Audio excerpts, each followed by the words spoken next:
ரஜினி அவர்கள் சிறப்பு செய்வார்.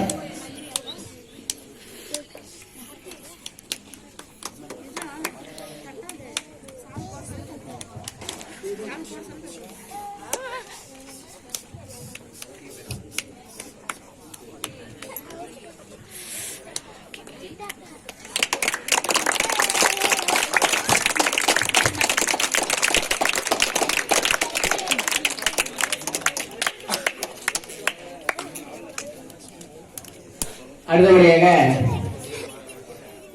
மேல்பட்டி அரசு ஆரம்ப சுகாதார இளநிலை உதவியாளராக பணிபுரியும் அன்புக்குரிய தங்க ஜே செந்தமிழ் அவர்களுக்கு ஹரீஷ் அவர்கள் சிறப்பு செய்வார்.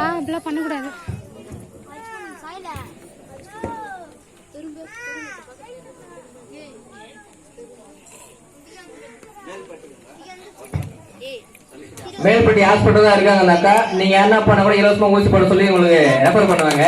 இலவச மருந்து வாங்கிக்கலாம். சரியா?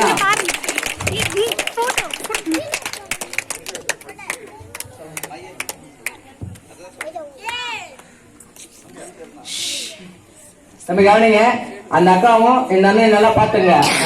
அவங்கள பத்தி உங்களுக்கு ஒரு சிறப்பு செய்தி அப்புறம் சொல்றேன். சரியா? ரைட். அடுத்தபடியாக ஊர் நாட்டாண்மையாளர் அவர்களுக்கு சிறப்பு செய்யப்படுகிறது.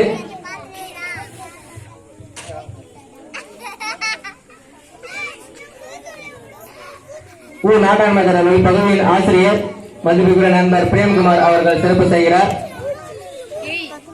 ஐயா அவர்களுக்கு நேரத்தில் சிறு வேண்டுகோள், உங்களுடைய ஒத்துழைப்பை முழுமையாக வழங்கி பெற்றோர்களுடைய மாணவர்கள் என்ற கட்டுப்பாட்டில் கொண்டு வந்து இரவு பள்ளியினை வெற்றியடை செய்வது உங்களின் பொறுப்பு என்பதை கவனத்தில் கொண்டு சிறப்பாக ஒரு ஒத்துழைப்பை நல்கி மாணவர்களை வெற்றியடை செய்ய கொஞ்சம் ஒத்துழைப்பு கொடுங்க ஐயா.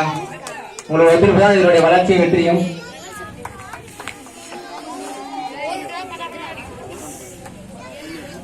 தம்பி கவனிங்க, அடுத்தபடியாக இன்னும் 5 வருடத்தில் மருத்துவராக போகின்ற ஒரு அண்ணன் உங்ககிட்ட வந்திருக்காரு. அவரு அறிமுகம் பண்ற சரிங்களா?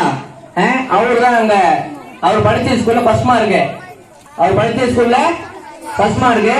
ரொம்ப சிரமப்பட்டு நீட் எக்ஸாம்ல 720க்கு 1600 மார்க் வாங்கி பாஸ் பண்ணிருக்காரு. இப்போ அவருக்கு டாக்டர் சீட் ஃப்ரீயாக கிடைக்க போகுது. ஹாஸ்டல்ல போய் சாப்பிடுற சாப்பாடு ஃப்ரீயாக கிடைக்க போகுது. அந்த அளவுக்கு தன்னுடைய திறமையும் அறிவையும் பயன்படுத்தி இன்னும் 5 வருடங்களில் தன்னை ஒரு மருத்துவராக சமூகத்திற்கு அர்ப்பணிப்பு செய்ய காத்துக் கொண்டிருக்கும் தம்பி ஆதியாளர்களை பார்த்தங்க. முன்னாடி வா, நீங்களும் ஒரு இன்ஸ்பிரேஷன் தான். வாங்க டாக்டர். இப்ப டாக்டர் பக்கத்துல எம்பிபிஎஸ் போட்டுக்கலாம். அவர் நீட் எக்ஸாம் கிளியர் பண்ணிட்டாரு. சரிங்களா? நீங்க சொன்னீங்க இல்லையா எங்களுக்கு கேசவன் சார் வேணும், சம்பத் சார் வேணும்னு. கேசவன் சாரோட பையன் தான் இந்த அண்ணா. பாத்துங்க. ஓகேங்களா? உங்களுக்கு எல்லாம் ஒரு இன்ஸ்பிரேஷன், உங்களுக்கு எல்லாம் ஒரு ஊக்கம். ஆசிரியர் பிரேம்குமார் அவர்கள் வாழ்த்து பாராட்டுகிறார்.